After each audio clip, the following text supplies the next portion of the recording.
Hello, School Transportation Nation.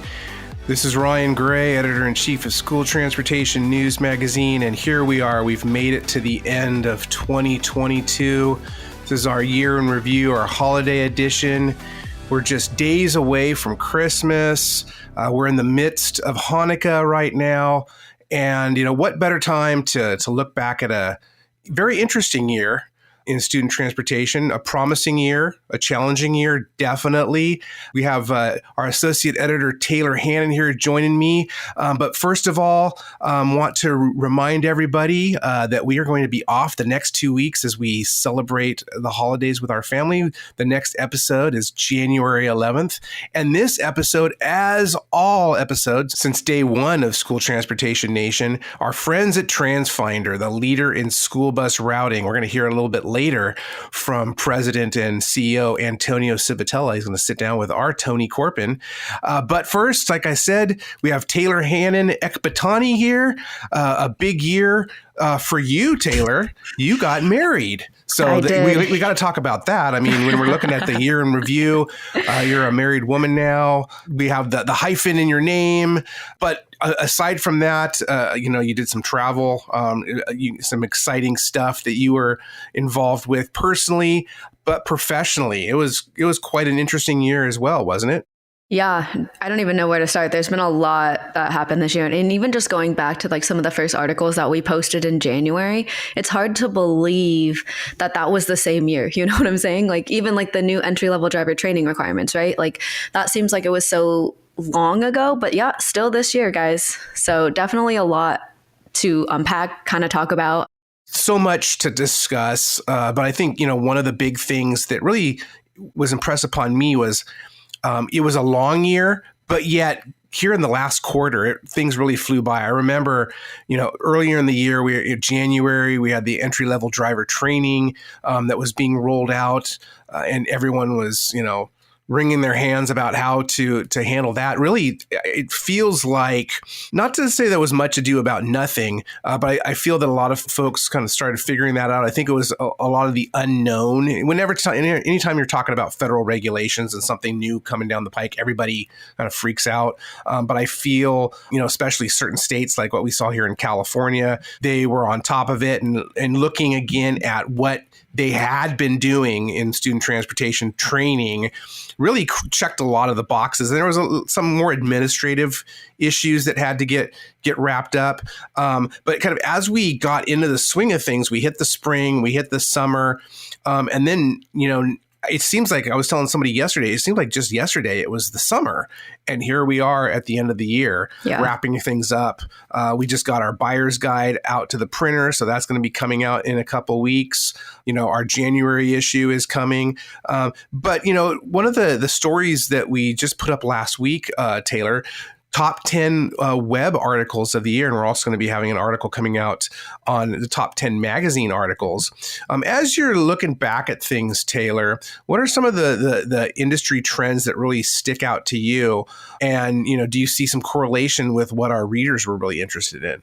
Yeah, I think the first thing that I kind of jotted down when going through everything was training. And you mentioned it with ELDT, but even just looking at some of our top 10 articles, it kind of goes back to that training. How can school bus drivers, transportation staff, how can they further their knowledge to do more to protect the students? NASDPS, National Association of State Directors of People Transportation Services, was in person for the first time since, before the pandemic. So just people eager to learn, eager to be in the same room, to talk with their peers and get that knowledge. And I think training has just been a really huge theme this past year. Mm-hmm. Absolutely. And it's an ongoing theme. And I think we saw it, Taylor, at TSD conference in Frisco last month. Record year in terms of attendance from our registrants, from our trade show exhibitors, really proved to me that training remains at the forefront of what makes this industry so great. And it's reflected in the safety record. We talk about it time and again. We read about it. We see it in, from other organizations that are talking about school buses and student transportation. It's that training that makes the industry tick. And certainly, no one's perfect. It's not a perfect industry, but it's dang near close. I mean, in terms of, again, looking at the spike in just regular traffic fatalities, even, coming out of COVID-19. And yet we look at what's happening with school buses, and we know that they are doing the job for the most part. Yes, unfortunately, tragedies do occur, and one child is too many. We've written about some cases that happened either this year or in past years recently that really should not happen. And again, it comes back to training. We're trying to shine the light on these issues, and we want to hear from all you readers and you conference attendees, the listeners of School Transportation Nation, to find out what are some of the things that we need to keep our thumb on the pulse for, because again, it's all about information sharing. Mm-hmm. And I think one of those tragedies that kind of stood out this year was the Uvalde, Texas murder of 19 students and I think 2 teachers. And I think that really shined a light on the importance of training, and not only for the school staff, but what happens if this happens on the school bus. And I know we had that happen right before STN Expo Indianapolis, and Brett Brooks, the chief operating officer and senior consultant for Gray Ram Tactical, kind of opened up a new session, and you guys worked together on developing this new session where student transporters could sit in that room, and he kind of debriefed it from his law enforcement perspective, obviously not having any information on, what was going on in the actual investigation. And I think that really shed a light too on some of these things that are happening and how they can pertain to the school bus. Absolutely. Yeah. That was a special session that we felt was appropriate since it just came, a few weeks after Uvalde, and having, already Brett Brooks, a law enforcement expert and security expert, on the agenda. We talked about that and said, what a great opportunity just to kind of have a clearinghouse session of, a lot wasn't known at that time. And certainly with that case, a lot has been revealed from the first, days and weeks and even months after that tragedy. But, certainly that was a extremely well attended session, and not surprisingly, because, unfortunately, things like that, there's that saying in news, if it bleeds, it leads, unfortunately, that can be the case. But I think it's because so many folks are always, especially in this industry, again, they're trying to stay on top of trends. What does this mean to me? How can we do things better? God forbid if something does happen on the school bus. And we've seen that, it potentially can. What does that mean for my staff, for my students? What do I need to prepare for? Who do I need to prepare it with? How do I become more involved? And I think that's one of the big themes as well that's we always see each and every year, is just getting transportation that seat at the table, whether we're talking about transporting students or children with special needs or disabilities, whether we're talking about, security, working with law enforcement, first responders, electric. I mean, getting folks at the table with electric school buses. That's obviously another big trend that we've been monitoring. So many decisions still tend to be made outside of the transportation purview, and it's just kind of thrown on transportation later. So, again, trying to keep those conversations going. Another big topic this year, obviously, Taylor, the driver shortage, right?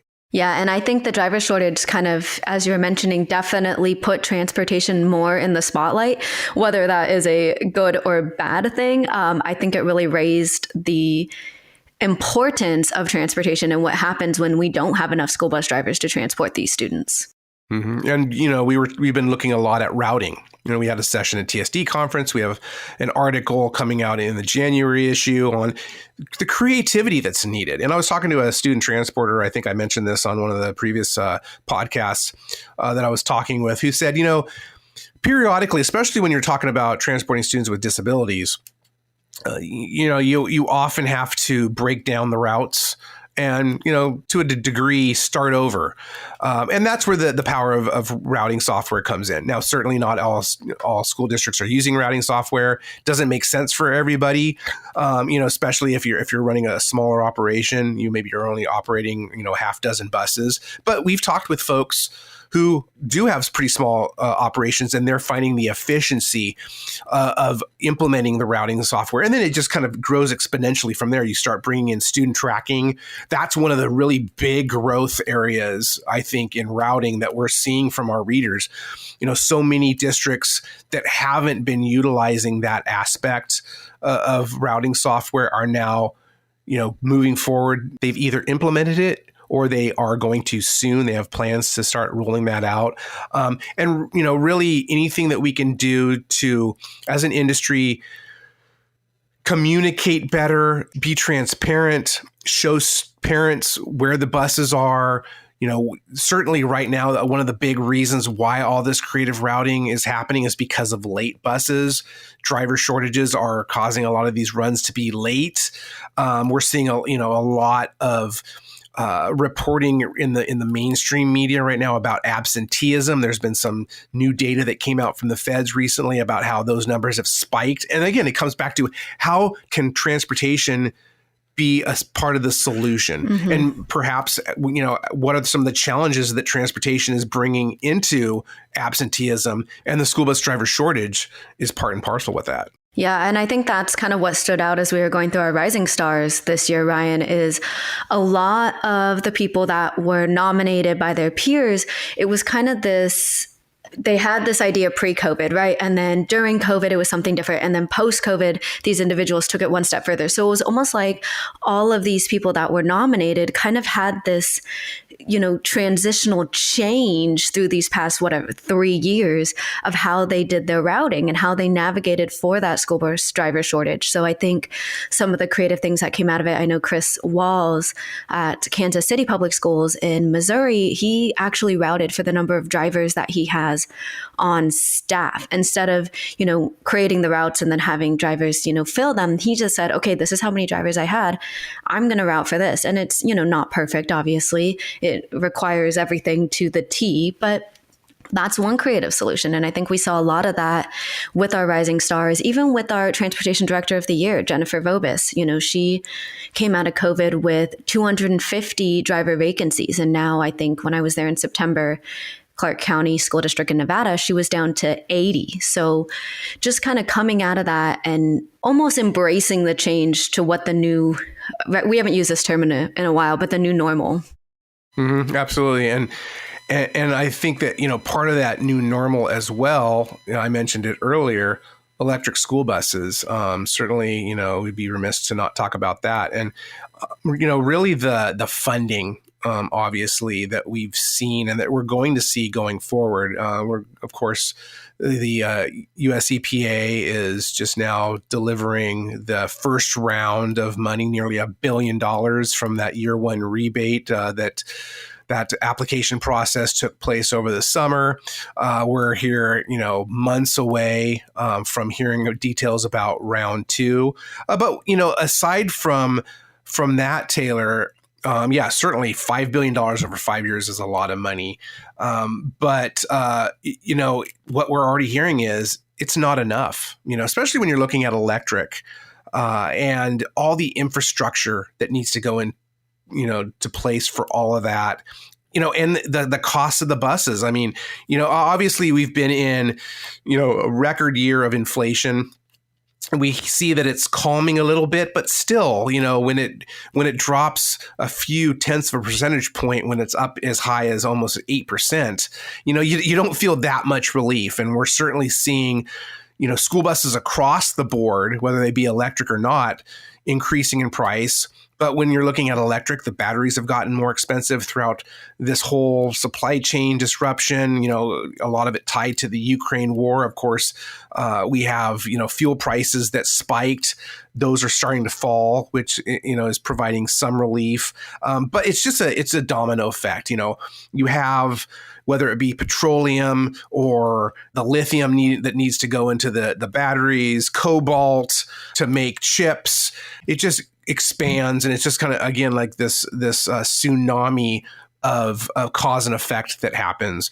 And when you're looking at the funding, I mean, we have the Inflation Reduction Act that's now in place. That's promising some relief. I mean, we had the American Rescue Plan. It's just, throwing all this money, and certainly that doesn't help inflation, but it does give perhaps some confidence or maybe some potential relief to some school districts out there trying to figure out how they're going to get that funding. Because that's what I keep hearing from folks when it comes to electric buses, especially, we need the funding.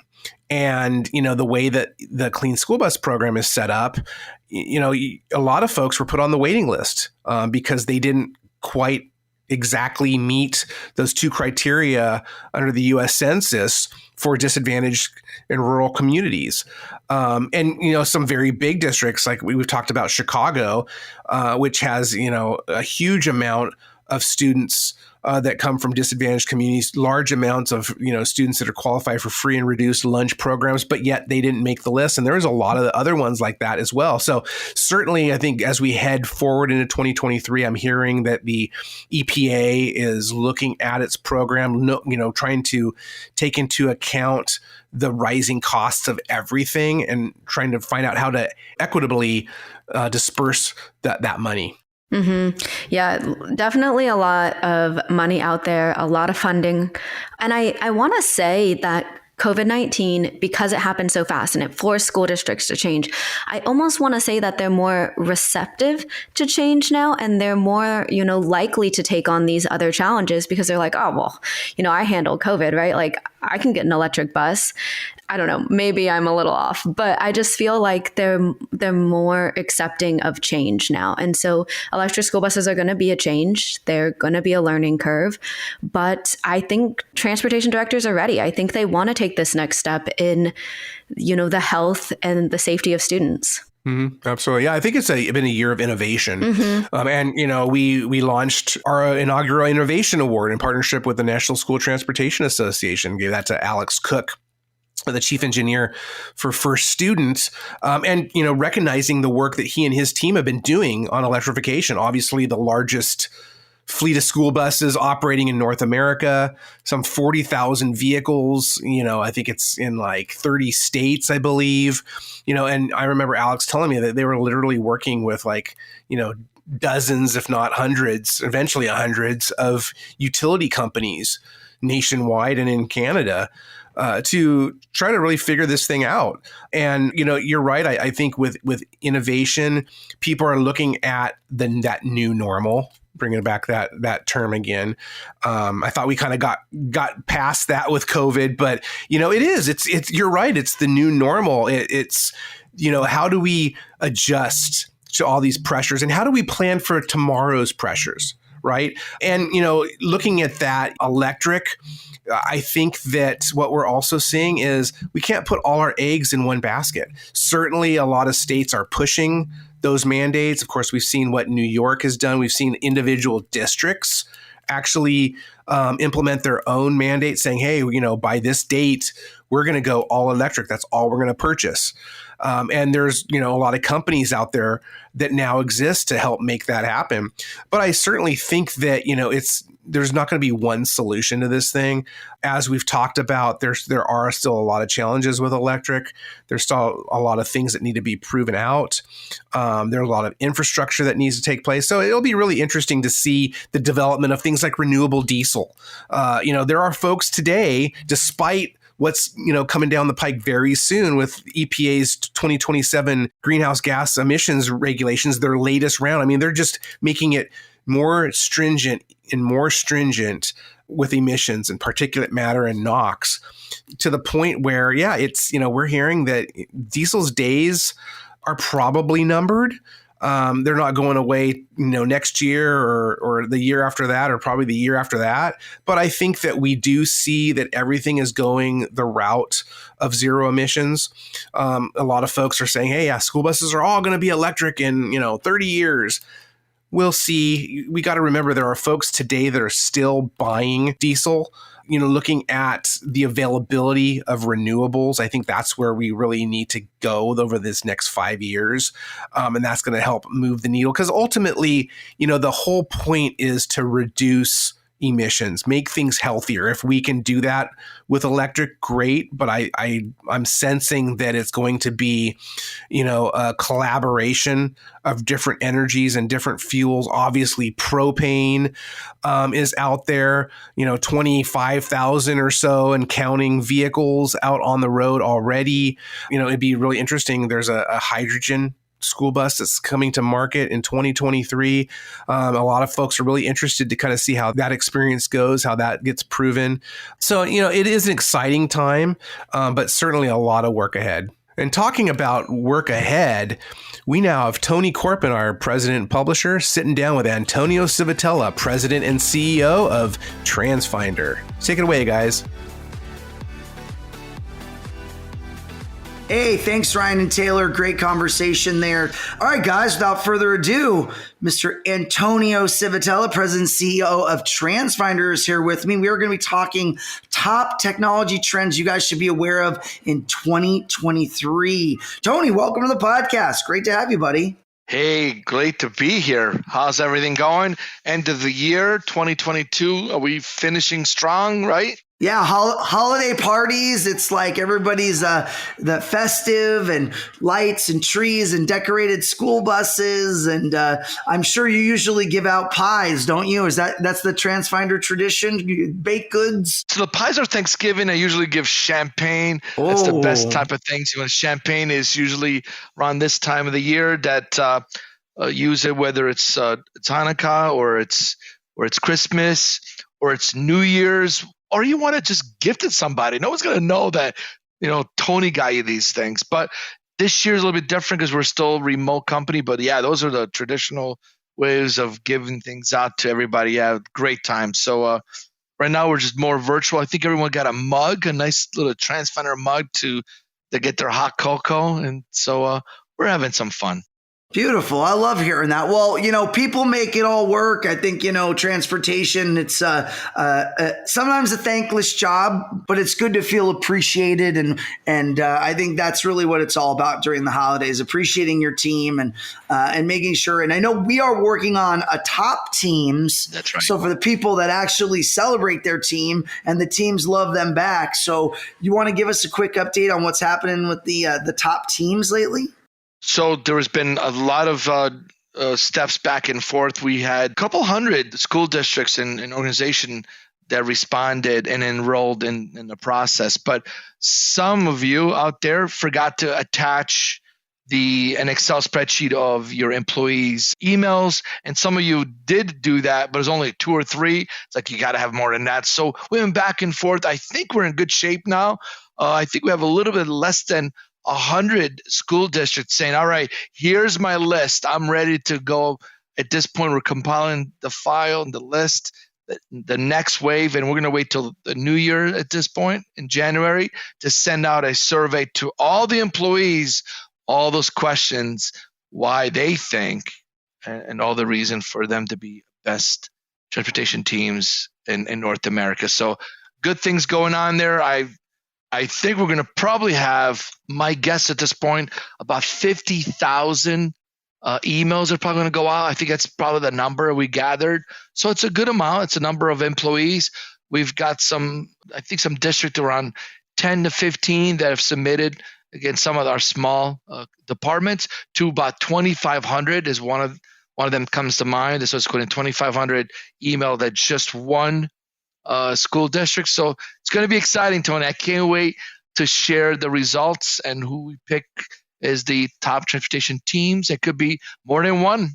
Excellent. Yeah. And guys, just if you guys are wondering, what is this top transportation teams? Transfinder and STN have teamed up to identify top teams in the industry. We wanted the employees to sound off and provide kind of just feedback, right? What is going good, and do they feel they are a top team in the school transportation universe? The nation, we need you to participate, right? And so we put the call out, and you guys answered. So we're going to be spreading that word sometime in the first quarter. Look out for STN Magazine. We'll be featuring top teams and breaking down the data and what we learned from everything. But it's really exciting, and we really thank you, Tony, for having the vision to put this together and bringing it to us. And we're excited to be partnered with you on this top transportation teams for 2023. So good stuff. Oh, we're super excited. There were several steps, and I think the steps were underestimated, number of steps, because it's the first time we're doing this. And of course,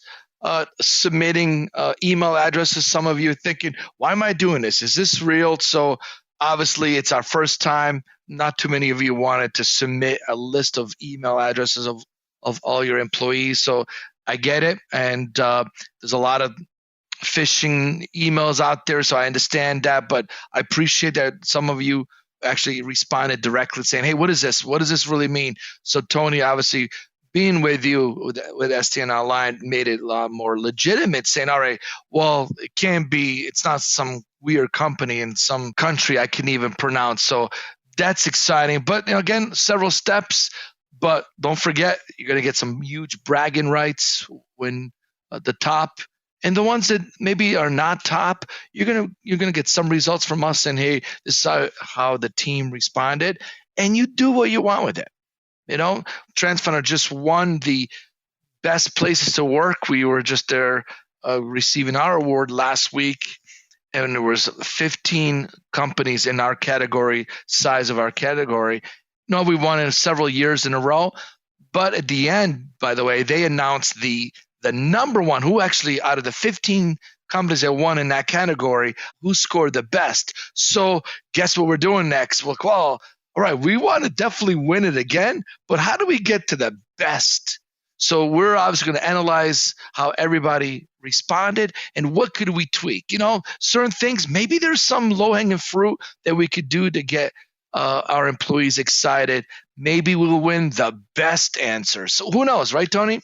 That's right. And I think no matter what, whenever you're identifying a problem or a challenge, you're looking for prescriptive solutions too, right? It's not everybody has the same problem, same challenge, same issue. And, I think it's just uncovering opportunities to look at how do you improve your team in 2023, because that's a big thing. Employee retention, number one thing people should be considering, right? It's a lot easier to retain an employee than to hire a new one. That's right. And you don't want to have a leaky bucket, right? It's just this vicious process of losing people and refilling.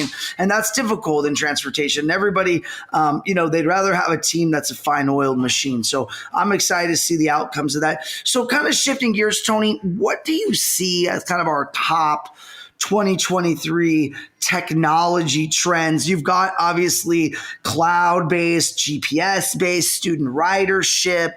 There's just such an assortment of different opportunities to kind of dive in there. What's your opinion on that? What do you prognosticate? What do you see for the future here? Well, the cloud is actually a no-brainer. We're about 75% of our clients have moved to the cloud. I don't think that's a new thing. It's just going to continue. It just makes sense to be on a cloud. Of course, our browser product, which we released in 2020, over 60% of our clients have moved that direction significantly faster than I thought, just because of the number of clients that we had to move over to that platform. Now we're at 2,200 clients. That was a significant effort, not just from us, by the way, also from our clients to actually, we give them a new product. We convert it from the other platform. They had to learn everything as if it's a brand new product, because it is a new product. So that was a lot of effort on both of us. So we got 40% more to go. So obviously we're going to keep chipping away until we get all of our clients into the new platform. But I tell you, one thing that we really are seeing, and I think this is just really, it's national news. It's student conduct. There's tons of things going on a bus, and obviously it happens in a bus. It continues at the classroom. We see it, we know it. It's funny that some of us actually see it on the news, because we live it and we hear it from our clients. So we had a recent best practices webinar, and we did a poll, and their biggest concern is they want a way to address this. And really, how can they have a tool to just make sure they detract these student conduct issues? You want to talk about retention? Tony, what happens is a lot of drivers, there's always like one or two kids. All right, now this always happened, even in the past. And the driver was able to just, hey, Tony, get in the front of the bus, sit here the rest of the school year. And most of the time, little Tony would have just did this and not made a big deal. Today's a little bit different. They're not going to listen to the driver, and the driver has to write up little Tony. Well, they do that. Sometimes they write up little Tony. It's on a piece of paper. That piece of paper goes to the transportation department. Maybe it goes someplace and maybe not. The problem is there could be a lot of work being done, but the driver thinks, well, no one's looking out for me because little Tony's still riding a bus and disrupting everybody. This kid needs to get talked to. So the driver, again, perception is reality, thinks nothing's going on, even if something is going on. So we've come up with the same technology that's doing the top transportation teams. It's Form Finder. We've actually have introduced that product, and it's available at no cost to all of our Route Finder Plus clients. So they could literally have a way to, whether it's the drivers, it could be the teachers, or anybody could just enter these forms. It's online, and now there's actionable. And then the driver could even be notified if something's going on. They just feel like, all right, well, someone's paying attention. Remember, it is very difficult to hire drivers. Don't lose them. And it's tough for a driver to leave a school district because they're thinking, I'm finding issues, I'm reporting issues, Tony, and no one's doing anything about it. And unfortunately, even if you are doing something about it, the driver may not know it, and that's just as bad. So we're seeing a massive trend. We want to get to the bottom of it. Let's address the little Tony issue and get to that before we really have to throw Tony off the bus. We don't want to do that. We want to get to the bottom of it before, right? And how about the student ridership side? Do you feel like that's kind of a big piece of that puzzle as well? It really is. And it's tablets. So we're seeing a lot of clients are starting to budget to have a tablet on a bus. And not just a tablet, but actually have the whole RFID reader with a card. It's expensive. It's a brand new process that schools will have to get involved in, because not only do you just go get cards, you need to have a process that what happens if little Billy loses the card midday? Well, you can't. Little Billy still has to get on a bus in the afternoon or tomorrow morning.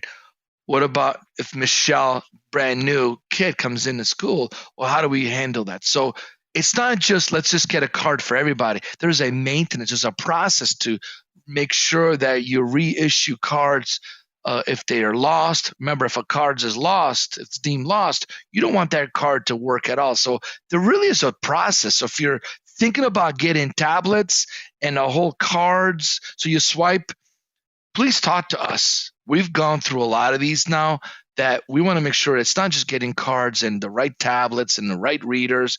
It's also, do you have the right process? Because you have to have the right process to make sure this is successful. You want to go back to retention. As soon as the drivers think you made my life even harder now. And now it's going to be it's tougher. We believe, Tony, that if you have the right solution, the driver should just turn on the tablet. It gives the driver the left and right instruction, gets to the stop. As soon as the stop pulls over, the picture of the kids comes on. They could fat finger with like, all right, Timmy is on, Joey is on, or the student has a card, they could just swipe with the card. That's what we really want. We want to be as less friction for the driver as possible, and it can be done. So that's a huge trend. I think it's going to be a slow go. A lot of people want to do it this year. Tony, I think it was a record amount of RFPs we've seen that they want tablets. But I think when they realize how long it takes and how much it costs, some of them decided to, all right, maybe I'll wait in 2023. So we're here for you. If this is the year to implement that, and we know it. We know how long it took for GPS to really start rolling out. It's going to be the same thing. But obviously, tracking incidents is the number one thing that's keeping people up at night. Now, also, do you have any surprises coming for us in 2023? Is there anything we should expect from Transfinder? You're always innovating new products, new things. Anything you can share with us on that front? Well, we've been spending a lot of time on our routing platform, tablets, parents.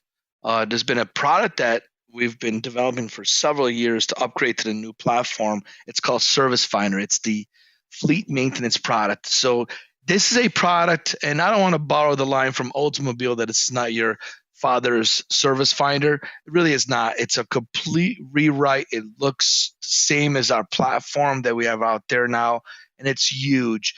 We really see that this product is going to just be a perfect fit with what's going on in the school, especially, we don't know where the economy is heading, right? Is there going to be, we know that the price of goods are just skyrocketing.